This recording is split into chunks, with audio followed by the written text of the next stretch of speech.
안녕하세요. 바이블 아카데미 15가 욥기를 시작하도록 하겠습니다. 오늘은 배경이 좀 틀리죠. 좀 어둡기도 한데 바로 교역자실입니다.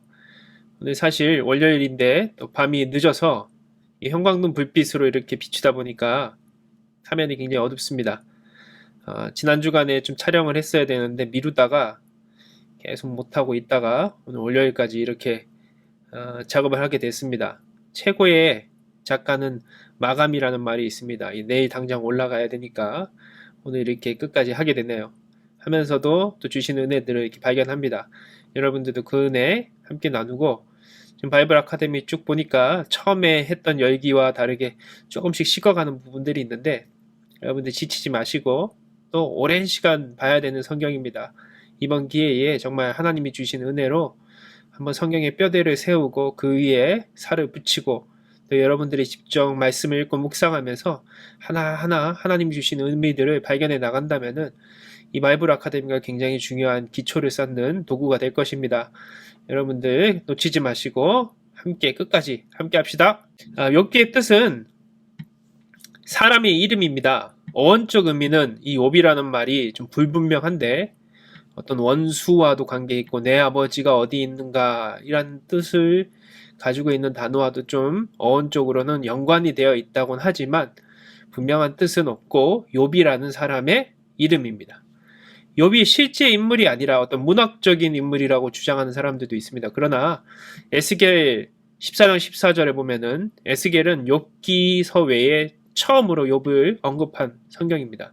의인의 본보기로 욥을 노아와 다니엘 이 사람들과 함께 다루고 있다는 것은 욥이 실제 인물이라는 것을 우리에게 얘기해 주는 것이죠. 욥기의 저자는 불분명합니다. 그러나 욥기의 저자는 분명 성숙한 영적 통찰력이 있으며 물론 다 성경은 하나님의 영감으로 기록된 것이니까 당연히 있었겠죠. 또 잠언을 자주 인용할 만큼 성경에 능통했고 훌륭한 교육을 받은 사람이었습니다. 왜냐하면 그 당시 가장 첨단 학문들인 천문학, 기상학, 자연 지리 등에 능통했기 때문이죠. 별자리도 알고 있고 기상학도 알고 있고 문학과 자연의 지식도 해박한 모습을 통해서 우리는 이것을 알 수 있습니다. 시간적인 배경은 족장 시대를 배경으로 하고 있습니다. 바로 창세기죠. 아브라함과 이삭과 야곱 같은 시대를 아마 그 동시대의 인물이 욥이었을 것이다. 그렇게 생각을 합니다. 욥기가 속해 있는 이 부분을 성문서라고도 하고 시가서라고도 합니다. 역사서가 끝나고 성문서의 시작이 욥기인데 성문서는 거룩한 책이라는 뜻이죠. 대부분의 시와 노래의 형태를 띠고 있어서 시가서라고도 불립니다. 대표적인 것이 우리가 아는 시편이죠. 또 지혜서인 잠언 같은. 그래서 우리 성경에서는 욥기, 시편, 잠언, 전도서, 아가서가 여기에 해당합니다. 이 책들은 직접적으로 어떤 율법이라든지 창세기, 출애굽기처럼 레위기처럼 율법이라든지 이런 계약 그런 내용들을 언급하지 않으나 문학적인 방법을 통해서 하나님의 구원과 하나님의 사랑 이런 것들을 전하고 있습니다. 성문서를 히브리어 성경에서는 케투빔이라고 하는데 글들, 기록들이라는 뜻을 가지고 있습니다. 토라 그리고 네비엠이라는 예언서 사이에 타나크는 히브리어 성경을 얘기하는 것인데 세 번째 구분 단위가 바로 이 케투빔입니다. 근데 우리가 생각하는 성문서를 포함하고 있지만 더 넓은 의미에서 눕기라든지 전도서, 에가, 에스더, 다니엘, 에스라, 느헤미야, 역대기까지 포함하고 있는 것이 케투빔이라서 우리의 성문서의 분류하고는 좀 틀리죠. 우리의 성문서는 5권입니다. 욥기의 내용을 한번 보면은 1장부터 2장은 번영 속에서도 경건한 욥, 그리고 사탄의 거짓과 악의, 역경 속에서도 경건을 지키는 욥, 더 잔인하고 악의에 찬 사탄, 최악의 경우에도 경건한 욥을 그리고 있습니다. 서원이죠. 처음 시작과 같은 이제 욥이 왜 고난을 당하고 어려움을 당하는지 이런 부분들을 담고 있다면은 이제 3장 1절부터 42장 6절까지는 논쟁이 쭉 등장합니다. 욥의 탄식이 3장이고 욥의 친구들이 등장하죠. 엘리바스, 빌닷, 소발이 1차적으로 논쟁하는 부분이 4장부터 14장, 2차적인 논쟁이 15장부터 21장, 또 3차 논쟁이 22장부터 37장, 3차 논쟁에서는 소발이 빠지고 엘리우라는 사람이 또 등장하죠. 그리고 이제 직접적으로 하나님이 개입하시는 것이 38장부터 41장입니다. 이 내용들을 쭉 읽다 보면은 처음에는 재밌게 읽다가도 나중에는 반복적이고 좀 지루해지는 부분들이 이런 논쟁들입니다. 그러다가 하나님이 개입할 때 갑자기 재밌어지죠. 응답 42장부터 17절, 7절부터 17절은 이제 욥이 하나님 앞에 직접적으로 음성을 듣고 욥의 정체성을 다시 확인하고, 그리고 욥의 역경이 끝나고 욥이 번성하고 회복하는, 그래서 귀로 듣는 하나님이 아닌 눈으로 보는 하나님을 만나게 되는 그런 내용들을 담고 있습니다. 욥기의 주제가 무엇일까요? 크게 두 가지로 나눌 수 있습니다. 첫 번째는 고통의 문제입니다. 그리고 신은 정말 의로운 존재인가? 보통 이것을 신정론이라고 그러는데, 세상에 많은 고통들이 있죠. 자기가 실수하거나 죄로 인해서 당하는 고통도 있지만 정말 아무 잘못 없는 사람이 당하는 고통들이 있습니다. 정말 의로운 사람들이 당하는 고통. 독실하게 신을 따르는 자가 왜 현실에서 고통을 당하는가? 여기에 대한 질문들이 항상 있죠. 그래서 욥기는 인간이 당하는 고난의 이유를 파헤쳐 보는데, 사실은 그것이 사탄하고 하나님이 서로 어떤 내기를 하는 것처럼, 거래를 하는 것처럼 인간이 알 수 없는 비밀에 붙여져 있음을 보여주기도 합니다. 또한 욥을 통해서 이 고난의 과정 가운데 사실은 나를 계속 지켜보시고 감찰하신 하나님에 대해서 원망하기도 하고, 한편에서는 너무 멀리 있어서 만날 수 없는 하나님, 내 삶에 개입하지 않은 하나님을 또 어려워하고 양가적인 감정들이 등장하지요. 또한 이 신정론에 항상 물음은 뭡니까? 하나님은 인간들을 깊이 염려하지만 인간들의 괴로운 질문에는 왜 침묵하시는가? 이런 것이죠.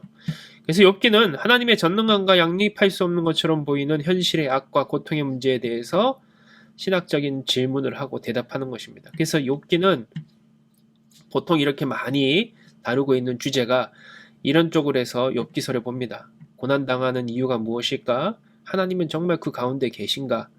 정말 의로운 사람이 당하는 고통 가운데 있다면 정말 그 하나님은 의로운 하나님인가? 이런 세상에 대한 부분들을 통해서 가지고 있는 의문들을 깊이 파헤치고 있는 성경이라는, 그래서 이것이 하나의 주제이죠. 그래서 많은 사람들이 이것을 욥기의 주제라고 생각합니다. 근데 두 번째 주제가 사실은 더 중요합니다. 지금까지 나의 생각으로 믿고 규정했던 하나님이 아닌 나에 대한 사랑과 구원을 붙잡고 계시는 하나님을 만나게 되는 것이죠. 바로 세상의 인간론으로 욥의 친구들은 고난을 죄로 인한 벌이라고 해석을 합니다. 그러나 욥은 처음에는 여기에 대해서 혼란도 있고 원망도 있지만 점점 하나님의 뜻에 집중하게 되고 결국은 그것이 단련으로 연결되죠. 무엇보다 이 과정 가운데 욥은 하나님을 때로는 원망은 하고 그랬지만 그것이 범죄로 이어지지 않았죠. 이 단련의 과정 속에서 고난의 결과가 욥이 어떤 방황이나 원망으로 끝난 것이 아니죠. 하나님과 멀어짐으로 끝난 것이 아니라 더 하나님을, 기존에 자기가 있던 하나님이 아니라 더 깊은 하나님을 만나게 돼서 더욱 하나님을 붙잡고 의지하려고 노력하는 그 모습을 보여줍니다. 그리고 결국은 하나님을 향해 무너지는 것이죠. 그것이 마치 한나가 분인나를 통해서 받은 슬픔과 분노를 분인나에게 돌린 것이 아니라 하나님께 털어놓는 것 같이 욥은 그 고난의 현장 가운데 하나님과 끊임없이 기도하고 대화합니다. 결국 자신이 알던 하나님, 이 귀로 듣는 하나님 아닙니까?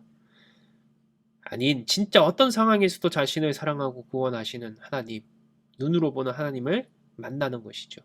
자신의 생각 프레임 속에 있던 하나님이 아니라 진짜 하나님을 만나는 그 과정, 바로 그게 욥기라는 것이죠. 이것은 얼마 전에 끝난 담임 목사님이 주일에 설교하셨던 그 욥기 주일 설교의 또 주제이기도 합니다. 저는 이 관점에서 욥기를 풀어나가고자 합니다. 그래서 욥기의 핵심 포인트 첫 번째는 바로 키포인트 첫 번째, 사탄과 계략입니다. 사탄과 하나님의 어떤 대립이 있다는 것이죠. 물론 그것은 동등된 대립은 분명히 아닙니다. 하나님이 당연히 이기시죠. 그러나 사탄의 계략이 있고 또한 하나님께서 그것을 받아주시면서 시작됩니다.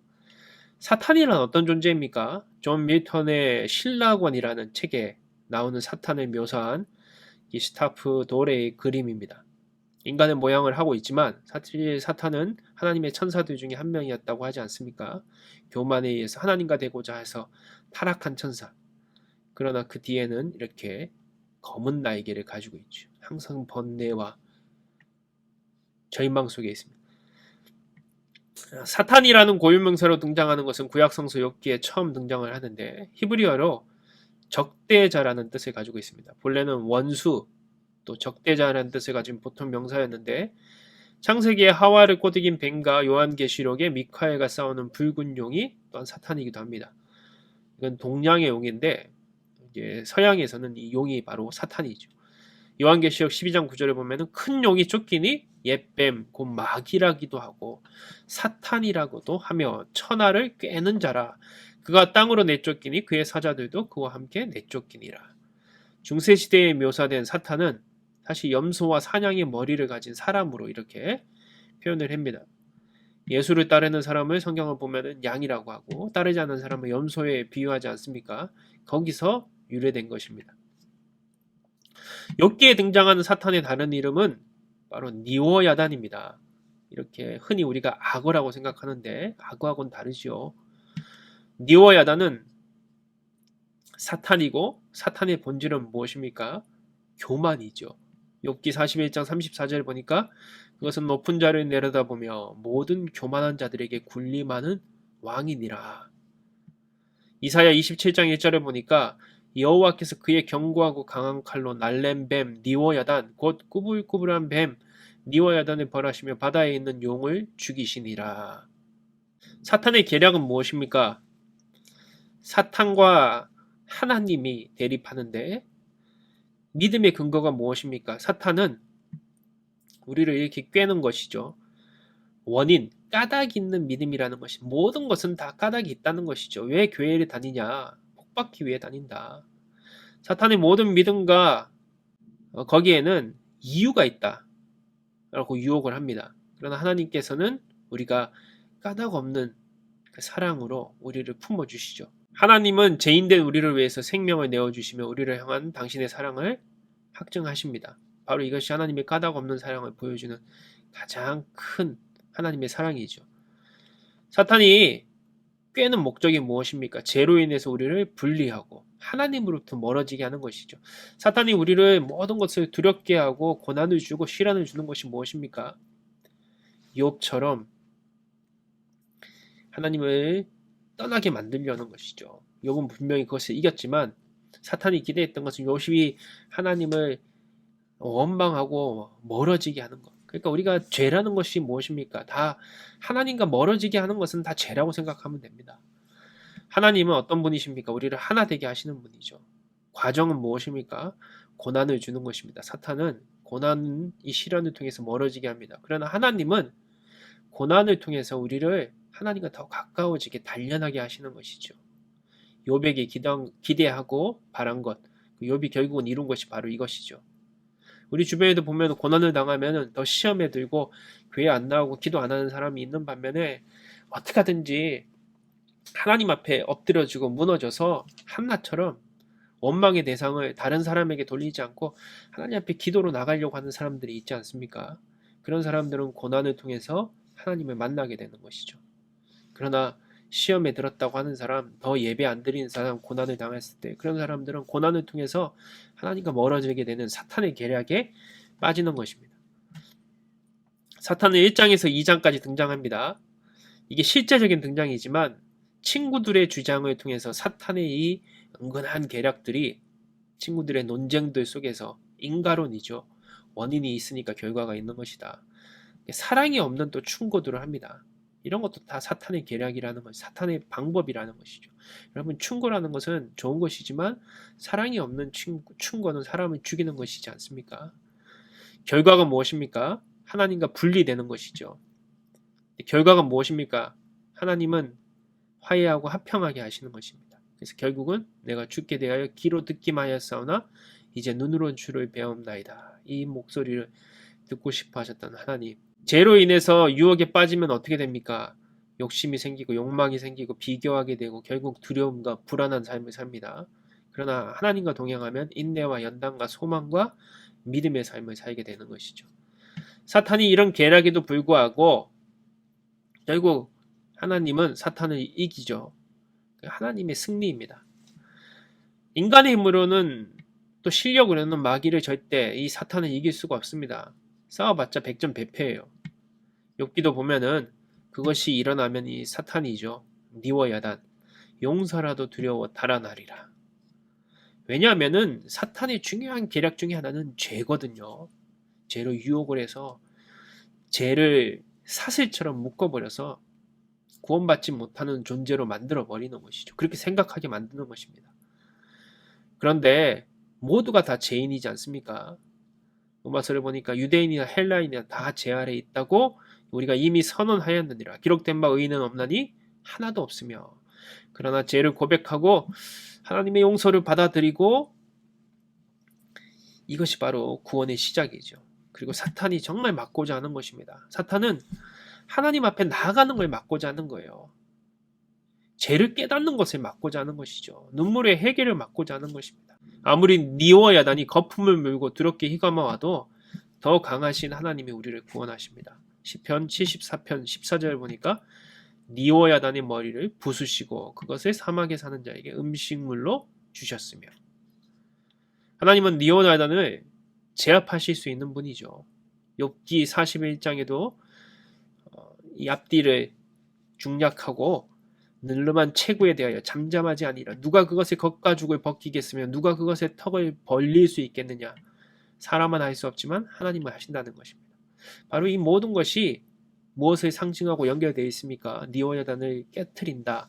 바로 여자의 후손이 뱀의 머리를 상하게 함을 말하는 것이죠. 바퀴벌레 박멸처럼 사탄을 박멸하는 것입니다. 창세기 3장 15절에 나오는 그 하나님의 예언이 성취되는 것이죠.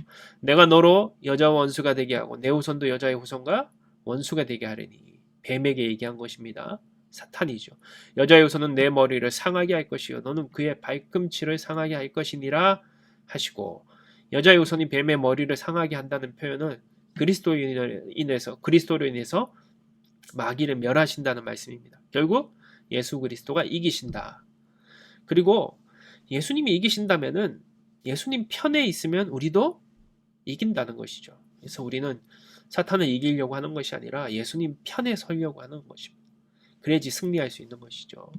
욥기의 두 번째 키포인트는 바로 단련과 정금입니다. 이 단련의 뜻이 무엇입니까? 뜨거운 불 사이에 쇳덩이 같은 것들을 이렇게 넣으면 불순물이 제거되죠. 히브리어 바한이라는 뜻인데 불순물을 제거한다, 재련한다, 더불어서 살피고 시험한다 라는 뜻을 가지고 있습니다.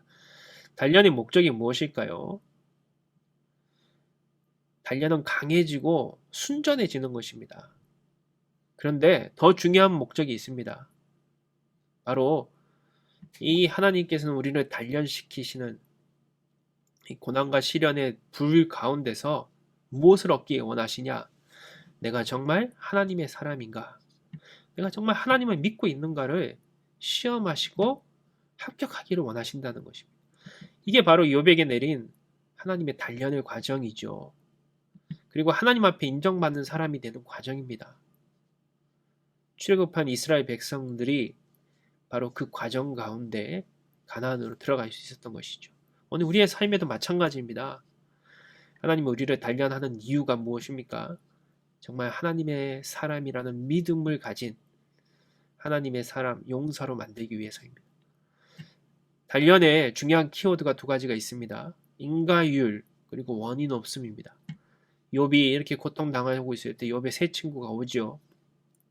욥의 친구들은 욥을 위로한다고 하지만 사실은 그들은 사탄의 은근한 계략 속에 있는 것인데, 그들은 고난의 이유를 뭐라고 얘기합니까?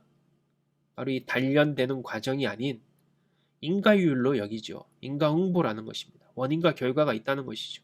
물론 우리가 당하는 고난에는 하나님 앞에 멀어졌기 때문에 당하는, 하나님께서 사생아가 아니기 때문에 대신에 해초리와 같은 고난들이 분명히 있습니다. 그러나 욥의 고난은 그것과는 좀 다른 것이었죠. 인과율을 벗어나 납득이 되지 않는 고난이 분명히 있습니다. 이게 욥기를 전체를 푸는 열쇠이지요. 사탄의 말은 까닭 없이 하나님을 믿는 것을 봤습니까? 그것을 물어봅니다. 하나님 앞에. 욥의 친구들의 대화도 똑같습니다. 까닭 없이 하나님을 믿는 사람도 없지만 까닭 없이 고난을 당하는 사람도 없다. 고난에는 다 이유가 있다는 것이죠. 죄 때문이니까 빨리 회개하고 돌아서서 회복하라고 그렇게 욥에게 얘기하고 서로 논쟁을 하고 욥을 괴롭게 합니다. 사탄이 하도하고 똑같은 것이죠. 까닭 없는 것은 없다. 이런 일을 당해도 정말 까닭 없이 믿을 수 있는가? 머리로 납득이 되지 않아도 하나님을 믿을 수 있는지에 대해서 신자를 시험한다는 것이죠. 기독교의 핵심 진리는 무엇입니까? 이런 인과율을 초월하는 것입니다. 세상의 법칙은 인과율이 있지만 원인과 결과가 있지만 하나님의 사랑에는 원인과 결과가 없습니다. 논리를 벗어나 이해를 벗어나는 곳에서 시작하는 것이 바로 기독교의 핵심이라는 것이죠. 하나님과 멀어져서 죄로 인해서 죽을 수밖에 없는 우리를 위해서 그냥 내버려 두시면 되는데 우리가 하나님으로부터 멀어진 것인데 원인은 거기에 대해서 심판만 하시면 되는 게 결과인데 그렇게 하지 않으셨다는 것이죠. 독생자 예수를 보내셔서 예수 그리스도를 보내셔서 십자가에 지게 하십니다. 까닭이 없습니다. 유일한 까닭은 무엇입니까? 용서하신 까닭은 사랑이고 그 사랑으로 인해서 우리를 구원하신 것이죠. 구원받을 이유가 원인이 우리에게 없다는 것입니다. 그때 우리는 구원을 얻었습니다. 바로 이게 인과율에서 벗어나는 것이죠. 하나님은 우리의 생각과 지식, 그 프레임 안에 가둬놓을 수 없다는 것이죠. 프레임이라는 것이 굉장히 중요합니다. 사람들은 자기가 만들어 놓은 프레임, 그것은 자기의 뭐 학력일 수도 있고요. 사는 환경일 수도 있고요. 또 자기의 어떤 지식이라든지 자기의 경험들일 수도 있고요. 만나는 사람들일 수도 있고요. 그 안에서 만들어진 프레임 속에 생각과 지식과 더 나아가서 뭐 지혜라고까지 얘기할 수 있는 그 속에 그걸로만 세상을 판단하는 것이죠.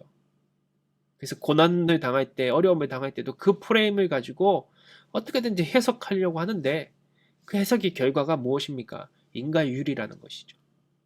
내가 잘못했기 때문에 아니면은 분명히 죄를 지었기 때문에 물론 그 원인일 수도 있습니다. 그러나 욥과 같은 고난은 아니죠. 그 결과로 당하는 일이다. 그게 아니라 오늘 하나님의 사랑 안에 우리가 있다. 인과율을 뛰어넘는 하나님의 사랑. 그리고 이 단련을 통해서 진짜 하나님을 만나게 하기 위한 하나님의 과정 속에 있다는 것입니다. 믿음은 우리를 세상의 법칙에서 뛰어넘게 하는 우리의 프레임을 깨트리게 하는 것이 믿음이라는 것이죠. 원인 없는 시련에도 하나님을 믿을 수 있나? 오늘 주님은 우리에게 물어보십니다. 욥기는 우리에게 물어보는 것이죠. 우리에게도 욥과 같은 시련이 올 수 있습니다. 그러나 분명한 것은 내가 무엇을 잘못했는지 먼저 하나님 앞에 기도해야 됩니다. 그리고 발견하지 못하는 원인 없는 시련, 환경, 조건이 무너져도 원인 없이 하나님을 믿는 고백을 지켜내는 것. 그게 바로 단련된 정금 같은 신앙이라는 것이죠. 이것을 듣기 원하는 것이 욥기의 메시지라는 것입니다. 역설적이게도 단련 속에 정금이 되는 것은 이미 그 안에 금이 있다는 것을 상징하는 것이죠. 금이 없는데 예를 들어서 나무를 태워버리면 그것은 숯이 되는 것입니다. 죄가 되어버리는 것이죠. 그러나 어떤 보이지 않는 것이지만 그 안에 금이 있기 때문에 불 속에 던졌을 때 그 불순물이 제거 난 다음에는 정금, 순도 99.9%, 9999%의 정말 순금이 되는 것이죠. 우리 안에는 이미 하나님의 형상으로 만들어진 금이 있습니다. 우리가 알지 못할 뿐이죠. 하나님은 우리 안에 그것을 넣어주신 것이죠. 단련의 과정을 통해서 그 금이 드러나는 것입니다. 하나님은 그 금을 만나고 싶은 것입니다. 하나님과 소통하는 처음 우리를 창조하셨을 때 그 모습으로 우리를 만나고 싶으신 것이죠. 인과율을 뛰어넘는 하나님의 사랑을 통해서 바로 인과율을 뛰어넘는 고난을 이겨내고 진짜 하나님을 만나는 과정이 단련이라는 것입니다. 성경의 대표적으로 요셉이라는 사람이 바로 그 단련의 과정을 통해서 하나님이 정말 원하시는 민족을 이루는 자로 만들어 가시지 않습니까? 하나님의 사람이 되는 것이죠.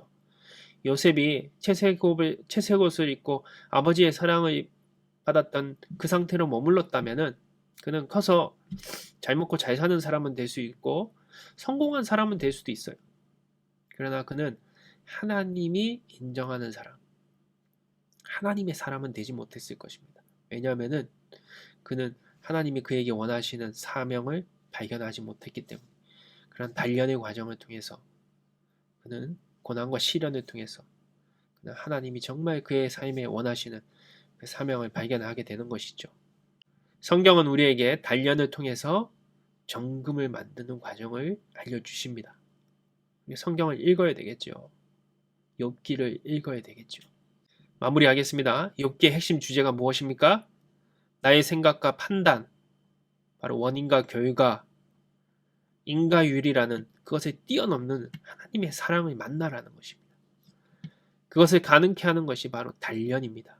우리가 만나는 고난은 단순히 나를 힘들게 하고 어렵게 하기 위한 것이 아니라 진짜 하나님을 만나게 하기 위한 정금이 되기 위한 과정이다. 그래서 고난은 원인을 찾아내는 것이 중요한 것이 아니라 우선순위는 첫 번째는 해결이 되시는 하나님을 붙잡는 것. 그 하나님을 붙잡을 때 고난이 해결된다는 것입니다. 이 말씀 명심하시고 한 주간도 승리하시기 바랍니다. 다음 시간은 욥기 두 번째 시간은 12월 10일 목요일에 만납니다. 바이블 아카데미 꼭 기억하시고 욥기 또 읽으시면서 다시 만나겠습니다. 안녕히 계세요.